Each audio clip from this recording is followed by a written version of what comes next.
Iran সংঘাত, এই একটি শব্দ এখন পুরো পৃথিবীর জন্য আতঙ্কের প্রতীক। টেলিভিশনের পর্দায় আগুন, ধ্বংসস্তূপ, কান্না, এই ছবিগুলো যেন আমাদের চোখে গেঁথে গিয়েছে। কিন্তু এই ভয়ঙ্কর দৃশ্যের আড়ালে কি লুকিয়ে আছে আর একটা গল্প, এমন এক গল্প যেখানে যুদ্ধ মানেই কারো ক্ষতি নয়, বরং কারো জন্য বিপুল লাভের সুযোগ। আগে হ্যাঁ, ঠিক শুনেছেন, এই অন্ধকার গল্পের কেন্দ্রে রয়েছেন তিনজন শক্তিশালী ব্যক্তি: ভাজিট আলেকপেরভ, ইগর সেচিন এবং জেমস ডি টাইসলেট। তিনজন তিনটি ভিন্ন দেশের প্রতিনিধি, কিন্তু তাদের ভাগ্যের গ্রাফ এক অদ্ভুতভাবে একসঙ্গে উঠতে শুরু করেছে ঠিক তখনই যখন বিশ্ব নেমে গিয়েছে অস্থিরতার অতলে। 2026 সালের ফেব্রুয়ারির শেষ সপ্তাহে ইরানকে কেন্দ্র করে উত্তেজনা বিস্ফোরণের মতো ছড়িয়ে পড়ে। তেলের সরবরাহ ব্যাহত হয়, আন্তর্জাতিক বাণিজ্য চাপে পড়ে, মধ্যপ্রাচ্যের অর্থনীতি কেঁপে ওঠে। সাধারণ মানুষের কাছে এর মানে জ্বালানির দাম বৃদ্ধি, খাদ্য সংকট, কর্মসংস্থানের অনিশ্চয়তা। কিন্তু একই সময়ে অন্য এক জগতে শুরু হয় সম্পদ বৃদ্ধির উল্লাস। ওই বাংলায় একটা কথা আছে না, কারো পৌষ মাস তো কারো সর্বনাশ, ব্যাপারটা ঠিক সেই রকমই। এটা কি নিছকই বাজারের নিয়ম, নাকি এই বাজারকে কেউ নিয়ন্ত্রণ করছে অদৃশ্য সুতোয়? ভাজিট আলেকপেরভ এক সময়ের সাধারণ শ্রমিক, আজ তিনি রাশিয়ার সবচেয়ে ধনী ব্যক্তি। তার প্রতিষ্ঠিত লুকঅয়েল এখন বিশ্বের অন্যতম প্রভাবশালী তেল কোম্পানি। ইরান সংঘাতের জেরে যখন আন্তর্জাতিক বাজারে তেলের ঘাটতি তৈরি হয়, তখন সেই শূন্যস্থান পূরণ করতে এগিয়ে আসে তার কোম্পানি। তেলের দাম যখন এক লাফে দ্বিগুণ হয়ে যায়, তখন শুধু কোম্পানির মুনাফাই বাড়ে না, ব্যক্তিগত সম্পদও বেড়ে যায় বহুগুণ। অর্থনীতির নিয়ম বলছে এটা স্বাভাবিক, কিন্তু প্রশ্নটা হচ্ছে এই স্বাভাবিক কি সত্যিই স্বাভাবিক? কারণ ইতিহাস বলছে তেলের বাজার কখনোই পুরোপুরি স্বাধীন নয়। এখানে কাজ করে যাচ্ছে অনবরত শক্তিশালী বেশ কিছু লবি, গোপন চুক্তি এবং রাজনৈতিক চাপ। অনেক সময় যুদ্ধ বা সংঘাতের মাধ্যমে কৃত্রিমভাবে সরবরাহ কমিয়ে দেওয়া হয় যাতে দাম বাড়ে, আর সেই দাম বৃদ্ধির লাভ যায় কার পকেটে? বুঝতেই পারছেন, এই আলেকপেরভের মতন লোকজন, তাদের পকেটেই। আলেকপেরভের জীবন কাহিনী শুনলে মনে হয় এটা শুধুই এক সফল মানুষের গল্প, কিন্তু গভীরে ঢুকলে দেখা যায় সোভিয়েত ইউনিয়ন ভেঙে যাওয়ার পরের বিশৃঙ্খল সময়টাই ছিল তার জন্য সবচেয়ে বড় সুযোগ। সেই সময় সরকারি সম্পদ অল্প দামে বেসরকারি হাতে চলে যায়, আর সেই সুযোগ কাজে লাগিয়ে তিনি গড়ে তোলেন নিজের সাম্রাজ্য। একটা প্রশ্ন এখানেই থেকে যায়, এই সুযোগ কি সবার জন্য ছিল, নাকি কিছু নির্বাচিত মানুষের জন্য? আজ তার ব্যক্তিগত সম্পদ 2.4 লক্ষ কোটি টাকারও বেশি, বিলাসবহুল ইয়াট, বিরল সংগ্রহ, ব্যক্তিগত জাদুঘর, সবকিছুই তার জীবনের অংশ। কিন্তু এই বিপুল সম্পদের পেছনে কি শুধুই মেধা আর পরিশ্রম, নাকি এর সঙ্গে জড়িয়ে আছে বিশ্ব রাজনীতির অন্ধকার দিক? এবার আসা যাক ইগর সেচিনের কথায়, যিনি অনেকের কাছে ডার্থ ভেডার নামে পরিচিত। ইগর সেচিন শুধু একজন ব্যবসায়ী নন, তিনি একজন রহস্যময় ক্ষমতার প্রতীক। সাধারণ পরিবারের ছেলে, সেখান থেকে শুরু করে আজ তিনি রাশিয়ার সবচেয়ে শক্তিশালী ব্যক্তিদের একজন। তার যাত্রা শুরু হয়েছিল অনুবাদক হিসেবে আফ্রিকার গৃহযুদ্ধের মাটিতে। সেই সময় তিনি বুঝেছিলেন যুদ্ধ শুধু রাজনৈতিক ঘটনা নয়, এটা অর্থনৈতিক খেলার ময়দানও। পরবর্তীতে তার পরিচয় হয় ভ্লাদিমির পুতিনের সঙ্গে। এই সম্পর্কই তার জীবনের মোড় ঘুরিয়ে দেয়। পুতিন ক্ষমতায় আসার সঙ্গে সঙ্গে সেচিনও ক্ষমতার কেন্দ্রবিন্দুতে উঠে আসেন।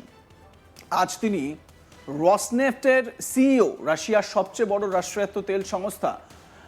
ইরানের উপর নিষেধাজ্ঞা এবং সংঘাতের জেরে বিশ্ববাজারে রাশিয়ার তেলের চাহিদা বেড়ে যায়, আর এই সুযোগকে কাজে লাগিয়ে রসনেফট তাদের প্রভাব আরও বাড়িয়ে তোলে। বিশ্ববাজারে তেলের দাম ওঠানামার পেছনে অনেক সময় শুধুই অর্থনৈতিক কারণ কাজ করে না, এখানে রাজনীতি, কূটনীতি এবং কর্পোরেট স্বার্থ একসঙ্গে জড়িয়ে থাকে। সেচিনকে অনেকেই এই জটিল সমীকরণের অন্যতম নিয়ন্ত্রক বলে মনে করেন। তার জীবনযাপনও রহস্যে ঘেরা, বিলাসবহুল সম্পদ, গোপন বিনিয়োগ, সীমাহীন প্রভাব, সব মিলিয়ে তিনি যেন এক অদৃশ্য শক্তি, যিনি পর্দার আড়াল থেকে খেলা চালান। এবার নজর ঘোরানো যাক আমেরিকার দিকে। জেমস ডি টাইসলেট একজন প্রাক্তন সামরিক পাইলট, বর্তমানে বিশ্বের সবচেয়ে বড় প্রতিরক্ষা সংস্থার প্রধান। নিশ্চয়ই আপনারা বুঝতেই পারছেন, লকহিড মার্টিন এই নামটাই যথেষ্ট বোঝানোর জন্য যে যুদ্ধ মানেই এই কোম্পানির জন্য ব্যবসা। F-35 যুদ্ধ বিমান, থার্ড মিসাইল, জ্যাভলিন অস্ত্র, এই সবই আধুনিক যুদ্ধের মুখ্য উপাদান। যখনই কোনো সংঘাত শুরু হয় তখনই এই অস্ত্রের চাহিদা বেড়ে যায়। ইরান সংঘাতের ক্ষেত্রেও তার ব্যতিক্রম হয়নি। আমেরিকা এবং তার মিত্র দেশগুলো নতুন করে অস্ত্র অর্ডার দিয়েছে, ফলে কোম্পানির শেয়ার মূল্য বেড়েছে, মুনাফাও বেড়েছে, আর সেই সঙ্গে বেড়েছে টাইসলেটের ব্যক্তিগত আয়। টাইসলেটের জীবনের আরেকটা দিকও গুরুত্বপূর্ণ। তিনি নিজে যুদ্ধের অভিজ্ঞতা নিয়ে এসেছেন।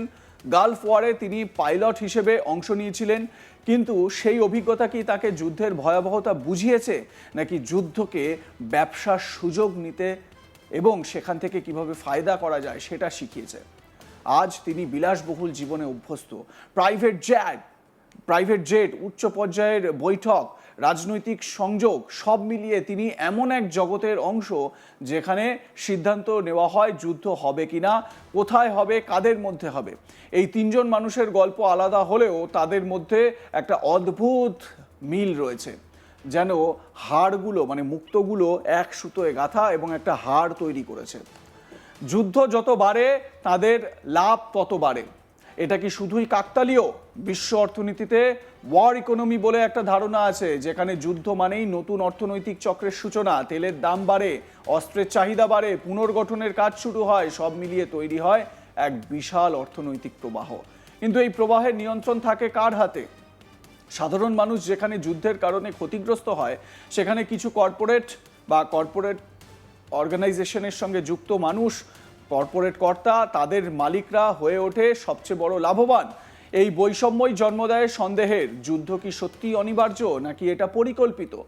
ইরান সংঘাতের ক্ষেত্রেও একই প্রশ্ন উঠেছে। এই সংঘাত কি শুধুই রাজনৈতিক দ্বন্দ্বের ফল, নাকি এর পেছনে কাজ করছে বিশাল অর্থনৈতিক স্বার্থ?